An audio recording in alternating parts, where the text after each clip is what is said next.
ఇక స్థానిక ఎన్నిక ఉన్నట్టా లేనట్టా బీసీ రిజర్వేషన్లకు వ్యతిరేకంగా హైకోర్టు సుప్రీంకోర్టులో పిటిషన్లు దాఖలైనాయి కదా. ఇక దానికి సంబంధించి గ్రామాల్లో స్థానిక ఎన్నిక సందడి షురు అయింది. బతుకమ్మ దసరా పండుగలు ఎన్నికల్లో పోటీ చేయాలనుకునే ఆశావాహుల దావతులతో ఘనంగా ముగిశాయి. ఆ, ఇక పక్షం రోజుల్లో వచ్చే దీపావళికి సైతం గల్లీ గల్లీలో టపాసులు కొనిచ్చేందుకు నేతలు లెక్కలేసుకుంటున్నారట. అదే బాణాలతో విజయడంక మోగించి పదవులు అలంకరించాలని ఉవ్విళ్ళూరుతున్నారట. కానీ ఇదంతా జరగాలంటే ఎన్నికలు జరగాలి. ఇదేంటి ప్రశ్న అనుకుంటున్నారా? ఇప్పటికే రాష్ట్ర ఎన్నికల కమిషన్ ఏర్పాట్లు పూర్తి.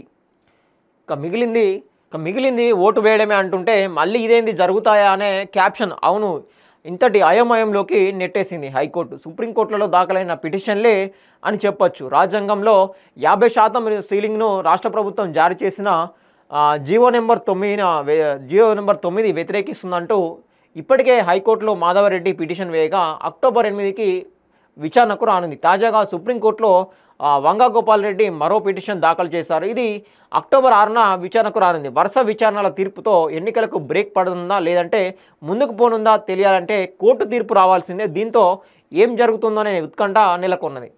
సో మొత్తానికైతే ఒక షెడ్యూల్ విడుదల చేసిన తర్వాత రాష్ట్ర ప్రభుత్వము కొన్ని నెలలుగా ఎప్పుడొస్తుందో స్థానిక సంస్థల షెడ్యూల్ జియో ఎప్పుడు రిలీజ్ చేస్తారా బీసీ రిజర్వేషన్తో పాటు చేసిన అయితే షెడ్యూల్ రిలీజ్ అయిన తర్వాత ఇక పెడతారనుకునే లోపు హైకోర్టులో పిటిషన్ దాఖలు చేయడం జరిగింది. ఏది బీసీ రిజర్వేషన్ల అంశము 50%